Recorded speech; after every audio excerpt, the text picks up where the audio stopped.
తెలియపరుచుకున్నాను. అలాగే అవకాశాలు ఇచ్చిన దేవునికి క్రీస్తునామంలో వందనాలు తెలియపరుచుకుంటూ కొన్ని నిమిషాలు దేవుని వాక్యాన్ని ధ్యానం చేద్దాం. గత వారం ఏం నేర్చుకున్నాం? గత వారం హేబేలు మొదలుకొని భూమి మీద హేబేలు మొదలుకొని ఎప్పటి వరకు చనిపోయిన వారందరూ ఎక్కడ ఉన్నారు అంటే వారందరూ కూడా పాతాళంలోని, నీతిమంతులు అయితే పరదేశంలో ఉంటారు, అనీతిమంతులు అయితే అంటే దేవుని నమ్మిన వారు అయితే నరకంలో ఉంటారు అని నేర్చుకున్నాం. ఇప్పటివరకు పరలోకానికి వెళ్ళింది యేసు క్రీస్తు ఒక్కడే, మిగిలిన వారు ఎవరో నల్లదని నేర్చుకున్నాం. అలాగే ఈరోజు కూడా ఒక పాఠాన్ని ఆలోచిద్దాం. అదే మూడు లోకాల మర్మాలు. అసలు ఎన్ని లోకాలు ఉన్నాయి మనకి? ఎన్ని లోకాలు ఉన్నాయి మనకి? అలా ఎన్ని లోకాలు ఉన్నాయని మీరు అనుకుంటున్నారు? మామూలుగా మీకు తెలిసిన లోకాలు ఎన్ని? రెండు అంటే పరలోకం, భూలోకం రెండు.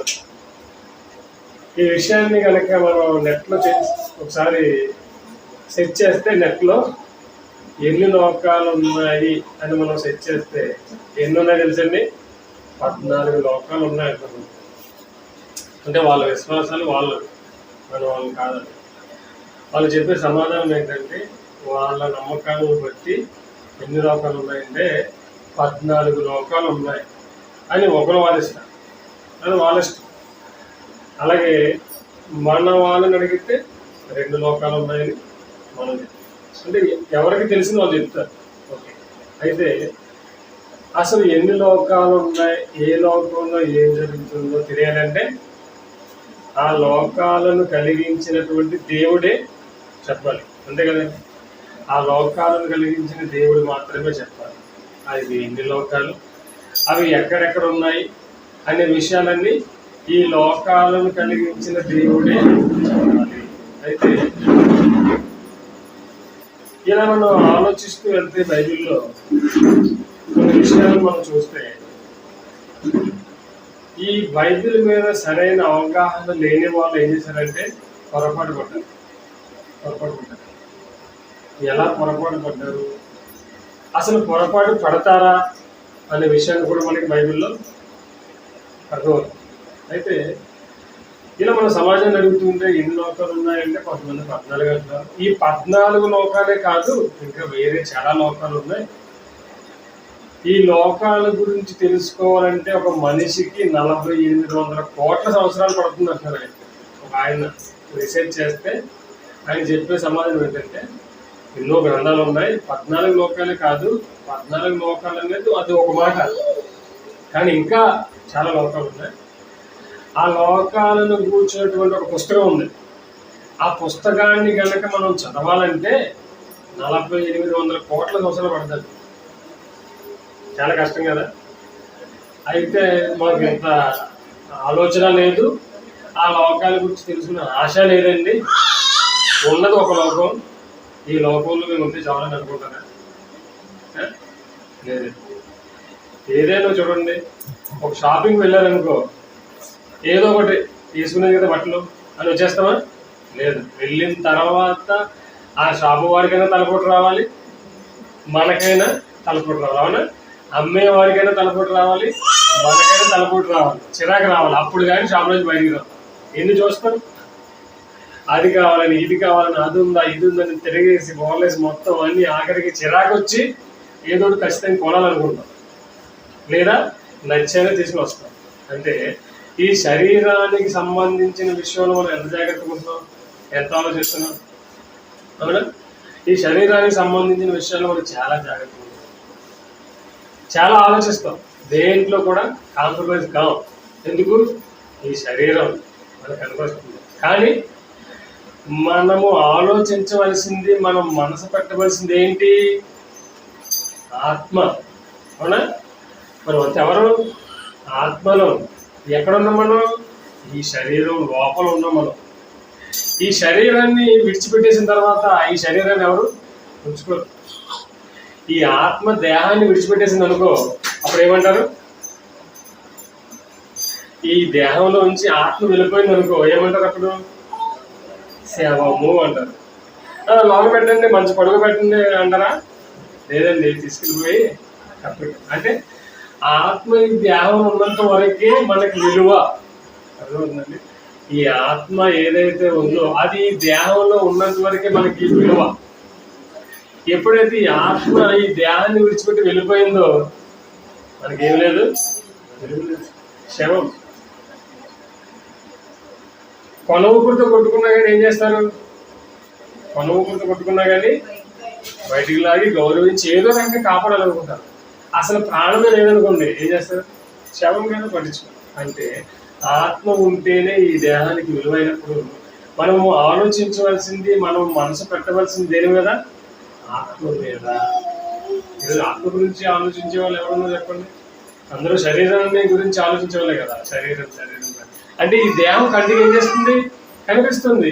ఇదే నిజం అనుకున్నాం మనం. కానీ కంటికి కనిపించకుండా ఈ దేహాన్ని కనిపిస్తుంది సారా ఆత్మ. అది మనకి అవసరం. అదే మనం ఈరోజు ఫ్యాన్ తిరుగుతుందంటే కారణం, ఈ ఫ్యాన్ తిరుగుతుందంటే ఏంటి కారణం? కరెంట్ వల్ల. కానీ కరెంట్ కనిపిస్తుందా? కనిపిస్తుంది. కానీ కరెంట్ లేకపోతే ఫ్యాన్ తిరగదు. ఇది ఎంత వాస్తవమో ఈ రోజు మనం మాట్లాడుతున్నామంటే, నడుస్తున్నామంటే, జీవిస్తున్నామంటే గల కారణం ఆత్మ. ఈ ఆత్మ లేకపోతే ఈ శరీరము నడవదు. అందుకే బైబిల్ దేవుడు ఏమన్నాడు? శరీరము కేవలము నిష్ప్రయోజనము. శరీరం కేవలము నిష్ప్రయోజనం. అంటే ఆత్మ ప్రయోజనం. ఆత్మ గురించి తెలుసుకోవాలి. ఆత్మ గురించి తెలుసుకోవాలంటే ఏం చేయాలి? ఇప్పుడు అంబేద్కర్ గురించి మీరు తెలుసుకోవాలనుకుంటున్నారా? అవునండి. ఏం చేస్తారు? అంబేద్కర్ కూర్చున్నటువంటి పుస్తకాలని చదువుకుంటారు. గాంధీ గారి గురించి తెలుసుకోవాలనుకుంటే గాంధీ గారి పుస్తకాలు. మరి ఆత్మ గురించి తెలుసుకోవాలండి ఏం చదవాలి? బైబిల్ చదవాలి. ఎందుకు? ఈ బైబిలు ఆత్మ సంబంధమైనటువంటి విషయాలు బోధిస్తుంది. అంటే బైబిల్ అంతా ఏంటి? ఆత్మ సంబంధమైనటువంటి విషయాలు బోధిస్తుంది. ఎవరు రాశారు ఈ బైబిల్ని? మనుషులే రాశారు. సుమారుగా 40 మంది మనుషులు రాశారు. కానీ ఎవరి వలన రాశారు? దేవుని వలన, పరిశుద్ధాత్మ ప్రేరణ వలన దీనిని రాశారు. అంటే ఆత్మ వలన రాశారు. కాబట్టి ఇవన్నీ ఏ సంగతులు? ఇవి ఆత్మ సంగతులు. అంటే మన ఆత్మను రక్షించేది ఏంటి? శక్తి గల అయితే ప్రేమండి. అసలు ఎన్ని లోకాలు ఉన్నాయి, ఏ లోకంలో ఏం జరుగుతుంది అనే విషయాల గురించి మనం ఆలోచిస్తుంటే చాలా మంది ఏం చేశారంటే ఈ విషయాలన్నీ సరిగా అవగాహన లేక, బైబిల్ మీద సరైన ఆలోచన లేక చాలా పొరపాటు చేస్తారు. ఎలాంటి పొరపాటు అంటే చూడండి ఒకసారి బైబిల్లో ఏం రాయబడిందో మనం ఒకసారి చూడగలిగితే, పేతురు రాసినటువంటి రెండో పత్రిక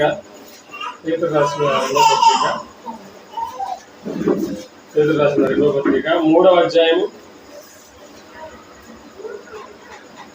16వ వచనం చూద్దాం. పేతురు రాసిన రెండో పత్రిక 3వ అధ్యాయము 16వ వచనం. వీటిని గురించి తన పత్రికలన్నిటిలోనూ బోధించుచున్నాడు. అయితే వాటిలో కొన్ని సంగతులు గ్రహించుటకు కష్టమైనవి. వీటిని విద్యా విహీనులను, అస్థిరులైన వారును తక్కిన లేఖనములను అపార్థము చేసినట్లు తమ స్వకీయ నాశనము కొరకు అపార్థము చేయదు. అంటే బైబిల్లో ఉన్నటువంటి మాటలు ఏం చేస్తారంట? అపార్థం చేసుకుంటారు. అవునా? అర్థం చేసుకోలేదు. ఎవరు? పేతురు గారు సందర్భం చెప్పినారు. పేతురు గారు మాట్లాడుతూ పౌలు గారు ఏమన్నారంటే ఆయన 15వ వచనంలో, మరియు మన ప్రభు యొక్క దీర్ఘశాంతము రక్షణార్థమైనదని ఎంచుకున్నది, అలాగే మన ప్రియ సహోదరుడైన పౌలు కూడా తనకు అనుగ్రహింపబడిన జ్ఞానము చొప్పున మీకు రాశాడు. పౌలు గారు ఎన్ని పత్రికలు రాశాడు? ఈ కొత్త నిబంధనలు అంటే సుమారుగా 14 పత్రికలన్నీ కూడా పౌలు గారే రాశారు. అవునా? ఈ బైబిల్లో ఉన్న 14 పత్రికలన్నీ ఎవరు రాశారు? పౌలు గారు రాశారు. రాస్తే వాటిలో కొన్ని విషయాలను, కొన్ని సంగతులు ఎలా ఉన్నాయంటే గ్రహించడానికి కష్టం.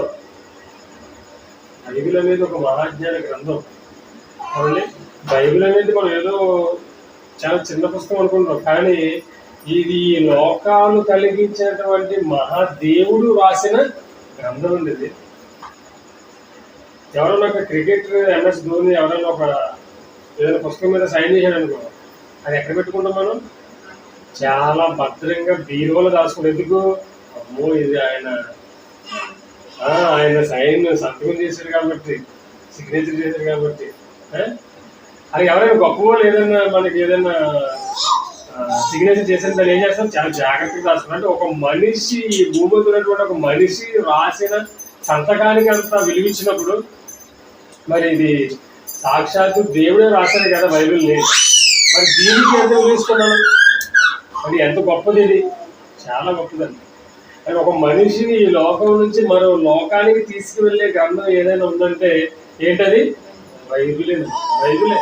అంత గొప్ప పుస్తకాన్ని మనం కలిగి ఉన్నామంటే మనం చాలా అదృష్టవంతులు.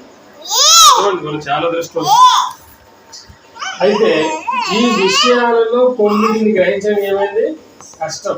ఎవరు వీటిని అపార్థం చేసుకుంటారంటే విద్యా విహీనులను, అస్థిరులైన వారు. అంటే ఎవరు అపార్థం చేసుకుంటారు? ఎవరన్నా విద్యా విహీనులు అంటే చదువులేదు. ఓకే, అంటే వాళ్ళకి అర్థం కాదు కదా. బైబిల్ చెప్పాలంటే కనీస జ్ఞానం కావాలి. బైబిల్ చెప్పాలంటే కనీస జ్ఞానం అంటే భాష మీద, తెలుగు భాష మీద కొంచెం అవగాహన ఉండాలి. లేదంటే ఖచ్చితంగా ఏం చేస్తారు? అపార్థం చేసుకుంటారు. అలాగే మిగిలిన వారు అంతా అస్థిరమైన, అంటే స్థిరత్వం లేనివారు. వీరికి ఏముందరికి స్థిరత్వం ఉండదు. ఒక చోట ఉండరు, ఒక వాక్యాన్ని వినరు, ఒక దాని మీద నిలబడరు. ఏం చేస్తారు? ఏది విన్నా దేవుని వాక్యమే కదండి, ఏంటండి ఏమవుతుంది అని వెళ్ళిపోతారు తప్పించి ఆయన చెప్పే బోధ ఏమిటి, బైబిల్లో రాయబడిన మాట ఏమిటి, ఈ విషయాలు వాళ్ళు ఆలోచించరు. అర్థమవుతుందా? ఈ విషయాలు వాళ్ళు ఆలోచించరు. ఎక్కడికి వెళ్తే ఏంటి ఏమండి? ఏదైనా హోటల్కి వెళ్ళినప్పుడు ఏదైతే ఏంటో వెళ్ళిపోతామా లేదు. అది మంచిదా చెడ్డదా, కాబట్టి బాగుంటుందా బాగోదా అని ఆలోచించి 100కి 10 సార్లు 10కి 100 సార్లు ఆలోచించి వెళ్తాం. కానీ వాక్యాన్ని వినడానికి వెళ్ళినప్పుడు మాత్రం ఇతను చెబుతున్న బోధ నిజమేనా, ఇది బైబిల్లో ఉందా, ఈ బోధ మనం పరలోకానికి తీసుకువెళ్తుందా అని ఏమప్పుడు ఆలోచించండి. ఎక్కడికి వెళ్తే ఏంటి, ఏమైతే ఏమవుతుంది, ఏదైనా ఒకటే కదా అనుకుంటారు. అంటే వీళ్ళు అస్థిరులు ఏం చేస్తారంట? దేవుని వాక్యాన్ని అపార్థం చేసుకుంటారు. బంగారం కొనడానికి వెళ్ళాం, ఎక్కడికి వెళ్తాం? బంగారం కొనడానికి వెళ్ళినప్పుడు ఏ షాప్ కూడా షాప్కి వెళ్ళిపోతామా? ఏం చేస్తాం? నమ్మకమైన మంచి షాపుకి వెళ్ళి కొన్న బంగారాన్ని మరలా దాని మీద 919 మార్క్ ఉందో లేదో చెక్ చేసి వాళ్ళు తీసుకుంటాం బంగారం. మరి బంగారం కంటే గొప్పది బైబిల్లో రాయబడిన దేవుని. దీని విషయంలో మనం ఎలా ఉండాలి? స్థిరత్వం కలిగి ఉండాలి. విన్న వాక్యాన్ని వింటున్నప్పుడు ఇది నిజమా? అవును, ఇది నిజం. ఇది బైబిల్లో ఇలా ఉందా, బోధిస్తున్న సంగతి నిజమేనా అని మనం ఎప్పుడైతే మనం స్థిరత్వం కలిగి ఉంటామో అప్పుడు దేవుని వాక్యాన్ని ఏం చేస్తాం? మనం అర్థం చేసుకుంటాం. అప్పుడు మనకు అర్థమవుతుంది. లేదంటే ఏమవుతుంది? ఇది అపార్థం చేసుకుంటాం. ఎలా అపార్థం చేసుకున్నారో ఒక చిన్న సందర్భం చూపిస్తాను చూడండి. ఒకసారి అపోస్తలుడైన పౌలు రోమీయులకు రాసిన పత్రిక 10వ అధ్యాయము, రోమీయులకు రాసిన పత్రిక 10వ అధ్యాయము 9వ వచనాన్ని మనం చూడగలిగిన ఒకసారి. అదేమనగా యేసు ప్రభువుని నీ నోటితో ఒప్పుకొని దేవుడు మృతుల్లో నుండి ఆయనను లేపినని నీ హృదయమందు విశ్వసించిన ఎడల నీవు రక్షించబడదువు. ఓకే, ఏమైపోయింది? ఏం చెప్పాడు ఇక్కడ? పౌలు గారు ఏమంటాడంటే యేసు ప్రభువుని నీ నోటితో ఒప్పుకొని, యేసు ప్రభువని చూసారా, యేసు ప్రభువని నీ నోటితో ఒప్పుకొని దేవుడు మృతులలో నుండి ఆయనను లేపనని నీ హృదయముందు విశ్వసించిన ఎడల నీవు రక్షించబడ్డావు. ఓకే, అంతే కదా, అర్థమైంది మీకు? నోటితో ఒప్పుకొని చాలండి, బాప్తిస్మం తీసుకోవట్లేదండి అని ఒక బోధ వచ్చేసింది తెలుసా. అంటే ఇదిగో అక్కడ రాయబడింది ఉంది కదా, అక్కడ పౌలు గారు రాశారు కదా, కాబట్టి బాప్తిస్మం తీసుకునే అవసరం లేదు. మీరు ఏం చేయొచ్చు? నోటితో యేసే ప్రభువు అని ఆయనను దేవుడు మృతుల్లో నుండి లేపాడని మీరు గనక ఒప్పుకుంటే మీ హృదయమందు విశ్వాసం ఉంచితే చాలు, బాప్తిస్మం అక్కర్లేదు అన్నాడు. అది కరెక్టేనా? అంటే ఇక్కడ రాయబడింది కదా, మరి బైబిల్లోనే ఉంది. బైబిల్లో ఉంది కదా అని చెప్పేసి మనం ఒకవేళ నోటితో ఒప్పుకొని హృదయంలో అవును యేసుని దేవుడు మృతుల్లోంచి లేపాడు అని విశ్వాసం ఉంచితే సరిపోతుంది, బాప్తిస్మం తీసుకునే అవసరం లేదు అని అనుకుంటే కరెక్టా కాదా? యేసుప్రభు ఏం చెప్పాడు? మార్కు సువార్త చూద్దాం సార్. మార్కు సువార్త 16వ అధ్యాయము 16వ వచనం.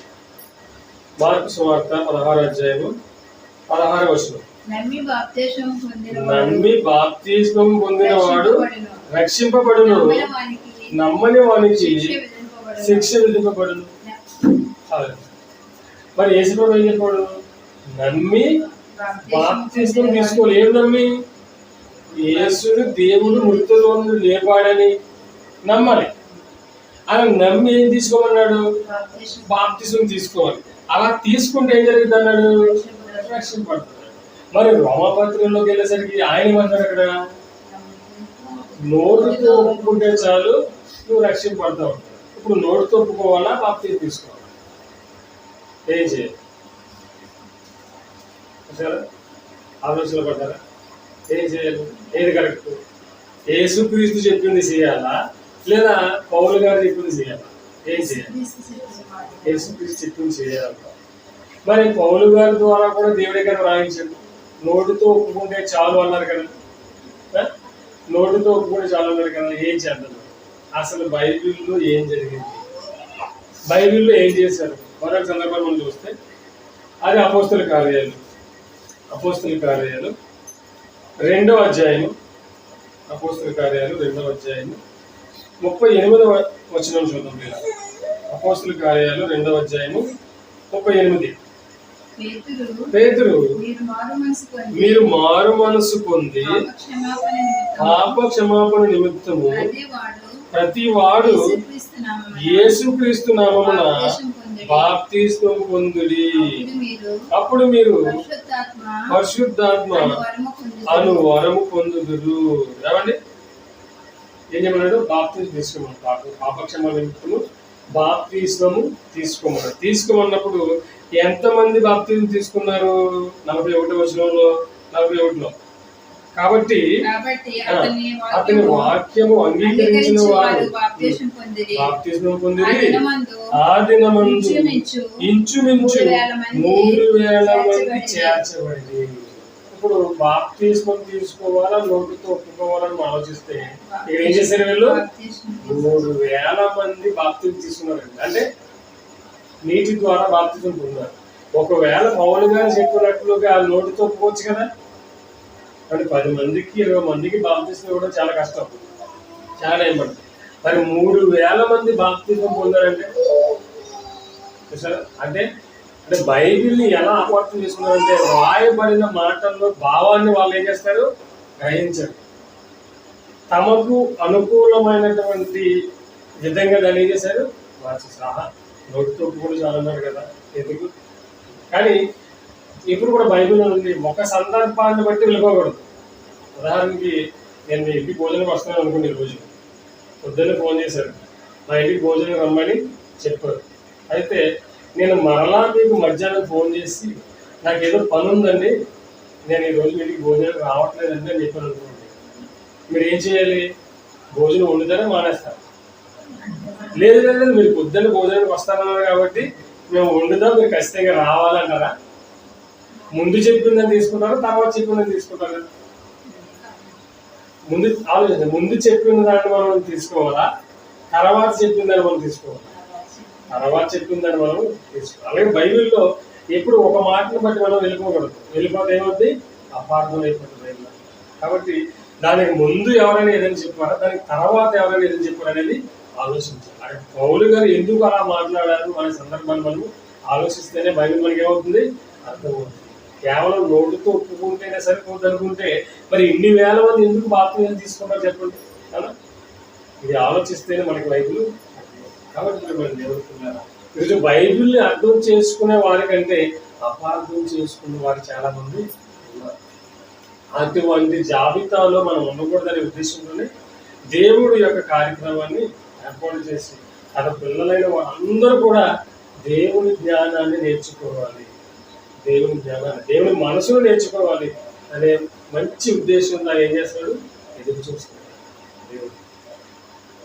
ఈ సందర్భంలో మనం ఆలోచిస్తాం అసలు ఎన్ని లోకాలు ఉన్నాయి, ఏ లోకంలో ఏం జరుగుతుంది అని మనం చూడగలిగితే ఫిలిప్పీలకు రాసిన పత్రిక చూద్దాం ఒకసారి. ఫిలిప్పీలకు రాసిన పత్రిక అపోస్తలుడైన పౌలు ఫిలిప్పీలకు రాసిన పత్రిక 2వ అధ్యాయము, ఫిలిప్పీలకు రాసిన పత్రిక 2వ అధ్యాయము 9వ వచనాన్ని ఒకసారి చూస్తే, అందుచేతను పరలోకమందు గాని పరలోకమందున్న వారిలో గాని భూమి మీద ఉన్న వారిలో గాని భూమి క్రింద ఉన్న వారిలో గాని ఇక్కడ మనకి ఎన్ని లోకాలు కనిపిస్తున్నాయంటే సందర్భంలో 3 లోకాలు ఉన్నాయి. ఏ లోకాలు అవి? పరలోకము, భూలోకము, భూమి క్రింద మరొక లోకం. అంటే మొత్తం ఎన్ని లోకాలు ఉన్నాయి? 3 లోకాలు ఉన్నాయి. అవునా? ఎన్ని లోకాలు ఉన్నాయి? 3 లోకాలు. ఈ బైబిల్ని మనం ఎన్నిసార్లు తిరగేసి ఏం చేసినా మనకి ఈ 3 లోకాలు కనబడతాయి. ఎందుకంటే దేవుడు రాయించినటువంటి మాటల్లో ఒకటి అవునంటే అవును, కాదంటే కాదు. ఇక్కడ 3 అని చెప్పి తర్వాత మళ్ళీ ఎక్కడో 7 అని చెప్పి తర్వాత మళ్ళీ ఎక్కడో 14 అని చెప్పడు దేవుడు. అవునా? మనం తలకిందుగా తపస్సు చేసిన 3 లోకాలే అని ఉంటాయి బైబిల్ ఎక్కడ చూసిన. అయితే మొదటిగా ఏ లోకం ఉంది? పరలోకము అన్నట్టు ఏమన్నాడైనా, అందుచేతను పరలోకమందున్న వారిలో గాని భూమి మీద ఉన్న వారిలో గాని భూమి క్రింద ఉన్న వారిలో గాని. భూమి అంటే పరలోకం. ఎక్కడుంది పరలోకం? ఎక్కడుంది పరలోకం? ఎక్కడుంది? భూలోకం ఎక్కడుంది? పాతాళం ఎక్కడుంది? ఈ విషయాన్ని మనం ఆలోచిస్తే అపోస్తల కార్యాలు 7వ అధ్యాయము, అపోస్తల కార్యాలు 7వ అధ్యాయము 55వ వచనాన్ని చూద్దాం కదా. అపోస్తల కార్యాలు 7వ అధ్యాయము 55. అయితే అతడు పరిశుద్ధాత్మతో నిండుకున్న వాడై ఆకాశము వైపు తేరి చూచి దేవుని మహిమను యేసు దేవుని కుడిపార్శ్వమందు నిలిచి ఉండుటను చూచి ఆకాశము తెరవబడుటయు మనుష్య కుమారుడు దేవుని కుడిపార్శ్వమందు నిలిచి ఉండుటయు చూచుచున్నానని చెప్పారు. ఎవరు? స్టెఫన్ గారు. సందర్భం ఏంటంటే స్టెఫన్ గారు ఏం చేస్తారంటే దేవుని గురించి ఇశ్రాయేలీయులకు బోధిస్తారు. బోధించినప్పుడు ఇశ్రాయేలీయులు ఏం చేస్తారు? ఆయనకు వ్యతిరేకంగా ఆయనని రాళ్లతో కొట్టి చంపేస్తారు. చంపేస్తున్నప్పుడు స్టెఫన్ ఏం చేస్తాడంటే ఆకాశము వైపు తేరి చూస్తారు. ఆకాశం వైపు తేరి చూసినప్పటికీ ఆకాశం ఎలా ఉందంట? ఆకాశం వైపు తేరి చూచి యేసు దేవుని కుడిపార్శ్వమున నిలిచి ఉండటం చూసి ఆకాశము తెరవబడుటయు మనుష్య కుమారుడు దేవుని కుడిపార్శ్వమున నిలిచి ఉండటయు చూచుచున్నాడు. అంటే పరలోకం ఎక్కడ ఉంది? ఆకాశానికి పైన. అర్థమవుతుందా? మనకు కనిపించేది ఉందా? ఒకప్పుడు మన ఈ గుడి దగ్గర నా చిన్నప్పుడు ఒక మీటింగ్ పెట్టారండి. అప్పుడు వెళ్ళండి. అప్పుడు వెళ్తే వాళ్ళు చెప్పిన బోధ ఎప్పుడు గుర్తుంది. ఏం చెప్పారు తెలుసా? ప్యారడైజ్ అన్నారు. ప్యారడైజ్ అంటే ఏంటి? ప్యారడైజ్ అంటే తెలుగులో పరదైసు. ఆ పరదైసు ఎక్కడ ఉందో తెలుసా మీకండి?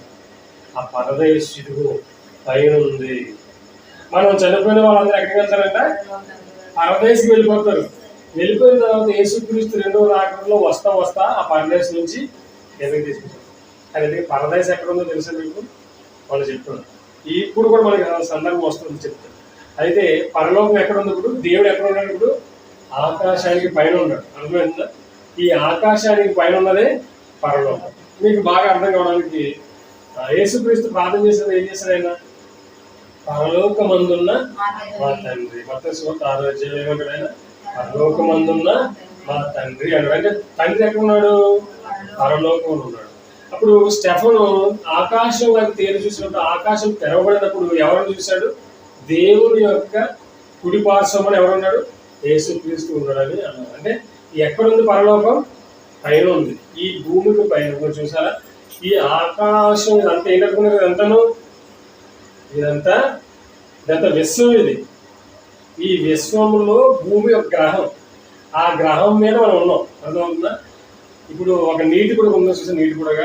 ఆ నీటి బుడగ లాంటిది ఈ విశ్వం. మనకు కనిపించి ఈ ఆకాశం అంతా ఎలా ఉందో తెలుసా? ఇలా రౌండ్గా ఉంటుంది, మొత్తం రౌండ్. అదంతా ఏమనుకున్నా పై కనిపించింది అంతా కూడా నీరు. ఆ ఆకాశం తెరవబడిన తర్వాత పైన ఉన్నది పరలోకం. అందుకే యేసుక్రీస్తు మాట్లాడుతూ మరో సందర్భంలో ఆ పక్కనే యోహాను సువార్త 17వ అధ్యాయంలో, యోహాను సువార్త 17వ అధ్యాయము మొదటి వచనంలో ఆయన ప్రార్థన చేస్తాడు. ఏమని ప్రార్థన చేస్తాడు చూస్తే, యోహాను సువార్త 17వ అధ్యాయం మొదటి వచనం, యేసు ఈ మాటలు చెప్పి ఆకాశం వైపు కొనలెత్తి ఇట్లా నేను ఆకాశం వైపు కొనలెత్తి అని చూసారా? అంటే తండ్రి ఎక్కడ ఉన్నాడు? ఆకాశము పైన.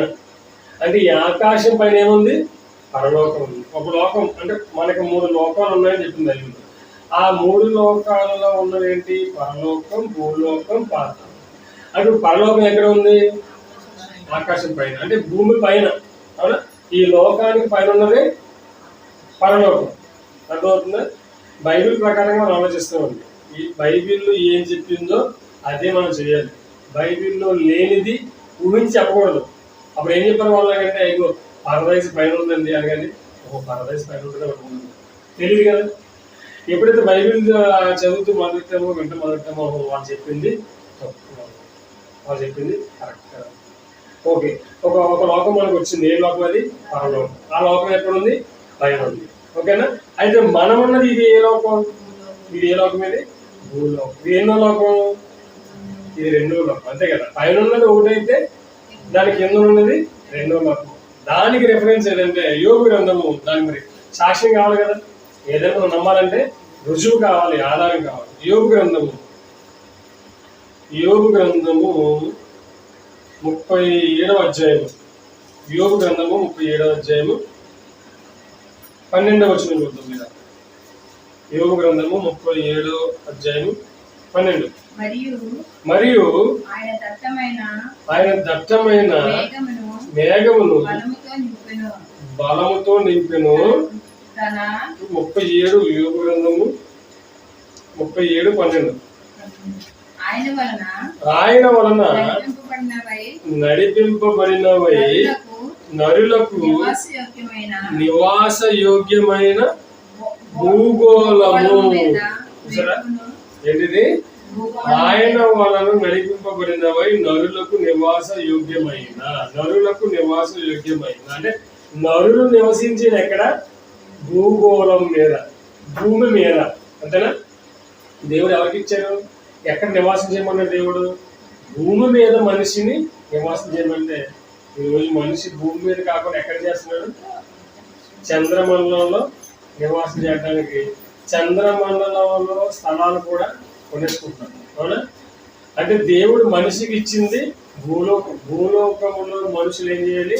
నివాసం ఉండాలి. ఇక్కడే నివాసం ఉండాలి. ఇక్కడే మనిషి బ్రతకగలడు. ఇక్కడే మొక్క అయినా జంతువు అయినా ఏదైనా బ్రతకగలదు. వేరే గ్రహాల మీద ఏమీ బ్రతకదు. కానీ ఈరోజు ఏం చేస్తున్నారు చాలా మంది? చంద్రమండలం మీదకి వెళ్ళిపోతారు. ఎందుకు? ఈ భూమి ఎప్పటికైనా అంతరిస్తుంది. ఈ భూమి ఎప్పటికైనా నాశనం అయిపోతుంది. కాబట్టి ఏం చేయాలి మనం? ఈ భూమి నాశనం అయ్యే లోపల మనం ఎక్కడికి వెళ్ళిపోవాలి? చంద్రమండలం వెళ్ళిపోవాలని చెప్పేసి చాలా మంది స్థలాలు కూడా కొనేసుకున్నారు. టీవీలో చూసారా? అసలు విషయం ఏంటంటే ఈ భూమే ఈ ప్రకృతికి ఆధారం. తెలుసా? ఈ భూమే ఈ విశ్వానికి ఆధారం. అర్థమవుతుందా? ఇప్పుడు సైకిల్ ఉంటుంది. సైకిల్లో మధ్యలో అది ఉంటుంది, అబ్బు ఉంటుంది. చూసారా? సైకిల్ మధ్యలో, సైకిల్ రిమ్ మధ్యలో అబ్బు ఉంటుంది. అది ఉండబట్టే మొత్తం రిమ్ అంతా కూడా ఏమవుతుంది? తిరుగుతుంది. టైర్ అంతా పనిచేస్తుంది. ఎప్పుడైతే అబ్బు తీసేసామో టైరు పనిచేయదు, రిమ్ పనిచేయదు. అర్థమైంది మీకు? ఈ భూమి మీద మనిషి ఉన్నంత వరకు సూర్యుడు ఉంటాడు, చంద్రుడు ఉంటాడు, ఈ గ్రహాలన్నీ ఉంటాయి. ఎప్పుడైతే దేవుడు ఈ భూమిని నాశనం చేసేస్తాడో ఇక చంద్రుడు ఉండడు, సూర్యుడు ఉండడు, ఎవరు. వీళ్ళ పిచ్చి ఆలోచన ఏంటంటే ఈ భూమి నాశనం అయిపోతుంది కదా, ఈ భూమి నాశనం అయిపోయినప్పుడు ఇది నాశనం కాకుండా మనం ఎక్కడ వెళ్ళిపోదాం, చంద్రమంలో వెళ్ళిపోయి అక్కడ వెళ్ళి పెట్టేసుకుని అనుకుంటాం. ఎంత విధంగా చూసారా. బైబిల్ తెలియదు కదా, అందుకే బైబిల్ తెలిసిన వాళ్ళని మహాజ్ఞానులు అంటారు. ఈ లోకంలో జ్ఞానులను దేవుడు ఏం చేశాడు, వెర్రి వాళ్ళు అంటాడు. తెలుసా మీకు? ఈ లోక జ్ఞానము దేవుడు వెర్రితనముగా పోల్చాడు. అంటే ఎలా ఉంటుందని పెడతాడు. సరే, ఓకే. మొట్టమొదటిగా పరలోకం ఒకటి తెలుసుకున్నాం. రెండవదిగా భూలోకము. ఆ భూలోకములు మనుషులు నివాసం చేస్తారు. అయితే భూమి కింద ఉన్న లోకం ఏంటి, భూమి కింద ఉన్న లోకం ఏంటి కూడా మనం చూస్తే సామెతల గ్రంథము. భూమి కింద ఉన్నటువంటి లోకం ఏంటంటే సామెతల గ్రంథము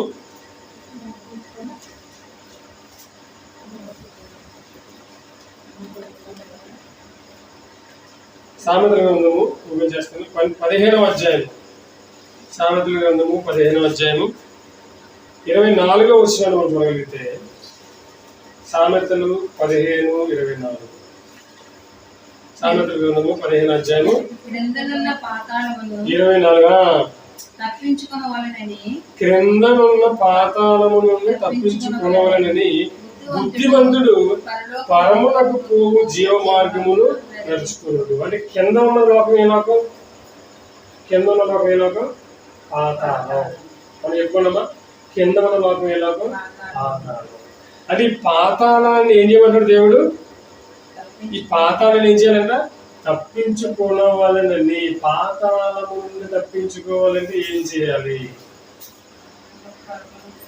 పాతాళము నుండి తప్పించుకోవాలని బుద్ధిమంతుడు పరమునకు పోవు జీవ మార్గమున నడుచుకొనును. అంటే పాతాళానికి మనం వెళ్ళకుండా తప్పించుకోవాలంటే బుద్ధిమంతుడిగా ఉండాలి. ఏ బుద్ధి అది, ఈ లోకంలో బుద్ధి కదండి.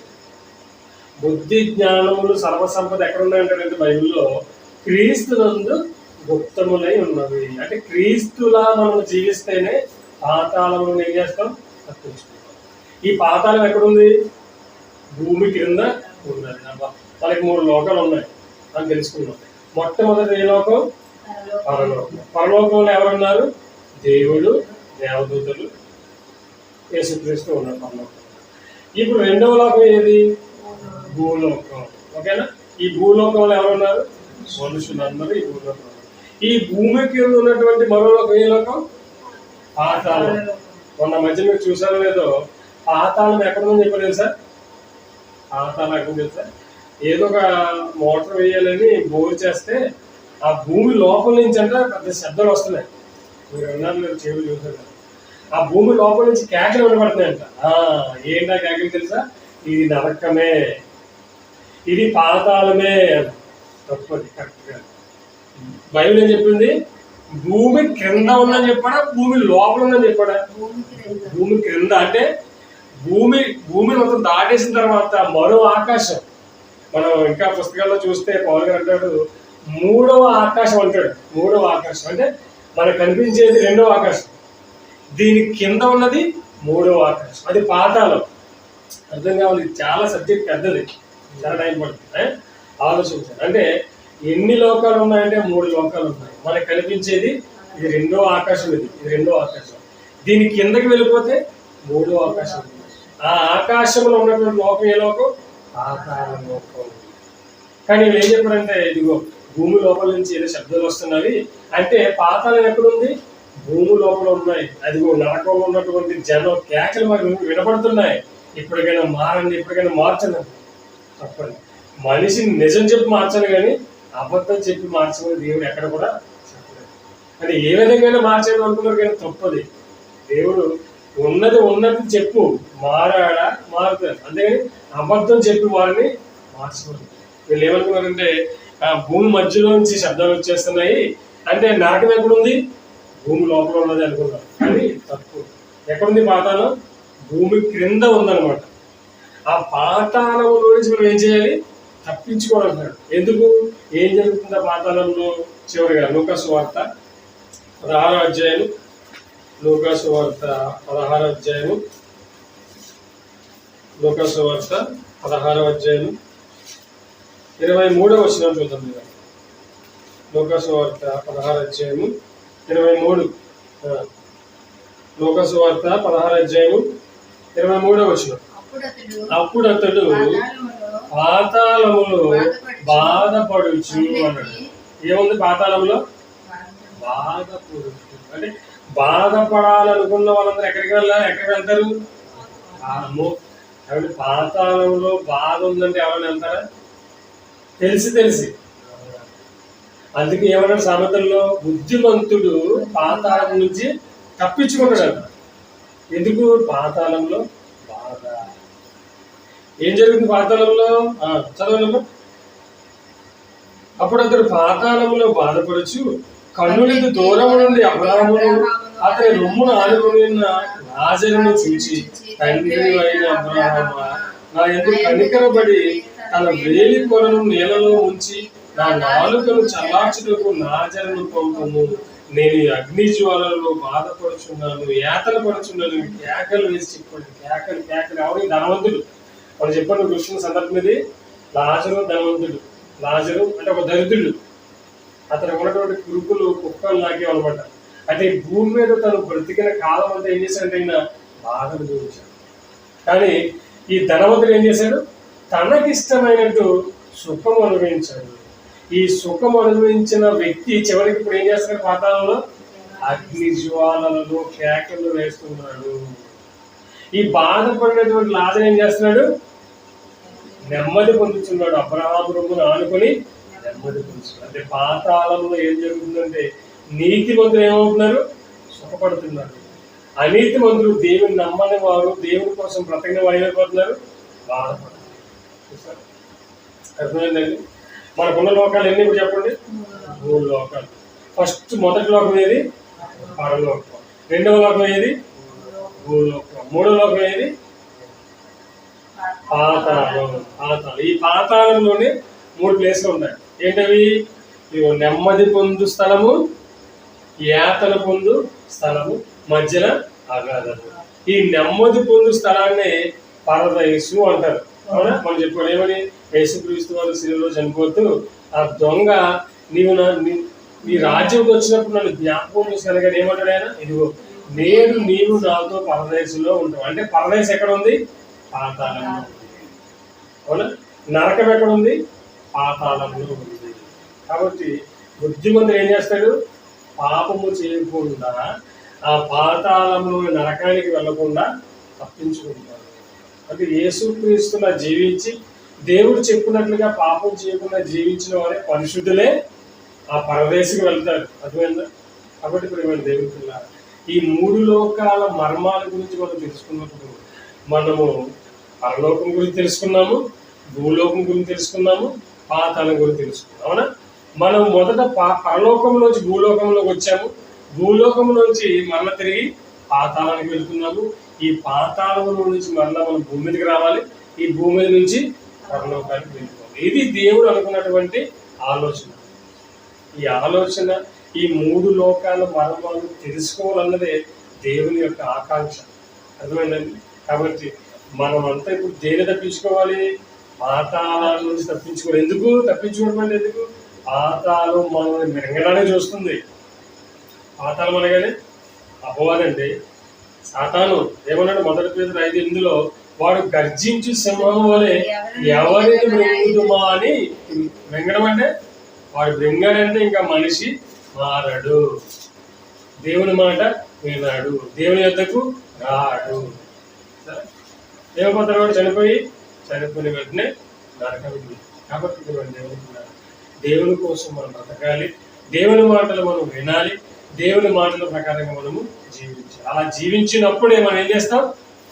పాతాళంలో నుంచి తప్పించుతాం. హెబ్రీ పత్రిక 5:7 యేసుక్రీస్తుల వారు ఎందుకు ఆయన అంగీకరింపబడ్డాడంటే ఆయన దేవుని యందు భయభక్తులు కలిగి ఉండడం వల్ల. ఏమంటాడు ఆయన?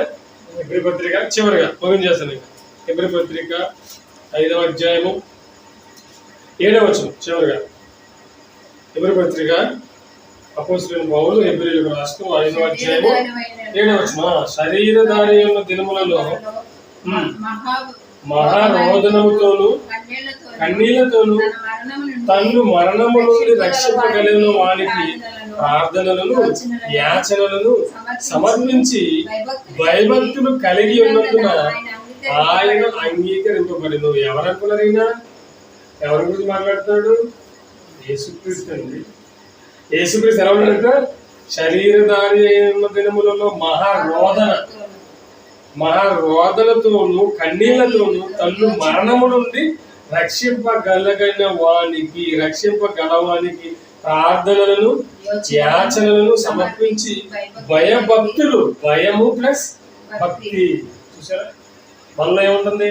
ఉంటే భక్తి ఉంటుంది. భక్తి అంటే చక్కగా ఆదివారం ప్రార్థన వెళ్ళిపోతాం, వచ్చేస్తాం. కానీ భయం ఉన్న దేవుడు అంటే దేవుడు అంటే భయానికి భక్తికి ఏంటి తేడా అంటే, భయం ఉన్నవాడు భక్తిగా ఉంటాడు. అంటే భయం ఉన్నవాడు భక్తిగా ప్రార్థనకి వెళ్తాడు, దేవుడు చెప్పిన మాటల ప్రకారంగా జీవిస్తాడు. అవునా? అదే భయం ఉందండి, భక్తి లేదు. ఏం ప్రయోజనం? వింటున్నాం కానీ దాన్ని ఆచరణలో కట్టాలి. అవునా? వింటాం, దేవుడు ఎవరో తెలుసు, ఏం చెప్పాడో తెలుసు, ఎలా ఉన్నారో తెలుసు, కానీ దాన్ని ఆచరణలో కట్టాలి. అలాగే భక్తి ఉందండి, భయం లేదు. ఏం చేస్తాం? భక్తి ఉంది, వెళ్తాం, సన్నిధికి వెళ్తాం, దేవుని మాటలు వింటాం, కానీ ఏం చేయండి? కాబట్టి యేసుక్రీస్తు ఎలా ఉన్నాడంట? భయము ప్లస్ భక్తి రెండు ఉండాలి. భయం ఉండాలి దేవుడు అంటే, తర్వాత భక్తి ఉండాలి. ఈ రెండు ఉన్నవాడు ఏం చేస్తాడు? అంగీకరింపబడతాడు. చూసారా? అది ఈ రెండు ఉన్నవాడే పాతాళం నుండి తప్పింపబడతాడు. అర్థమైందా? కాబట్టి 11 లోకాలన్నీ 3 లోకాలు. ఈ 3 లోకాలలో మనం ఉన్నప్పుడు పాతాళ లోకం నుంచి మనం తప్పించబడాలంటే మనం ఎలా ఉండాలి? భయము ప్లస్ భక్తి కలిగి ఉండాలి. ఈ భూమి మీద ఉన్నప్పుడే దేవుని ఎడల భయభక్తులు కలిగి ఉంటే ఆ పాతాళ లోపాలే నరకములో నుంచి మనము తప్పించబడతాము. కాబట్టి మీరంతా కూడా మరి విన్న మాటలు కేవలం విని విడిచేవారికి కాకుండా దేవుని ఎడల భయభక్తులు కలిగి జీవించే పిల్లలుగా మీరు అందరూ ఉన్నారని కోరుకుంటూ ఇలా మాటలు ముగిస్తున్నాను. చివరిగా ప్రార్థన చేసి కార్యక్రమం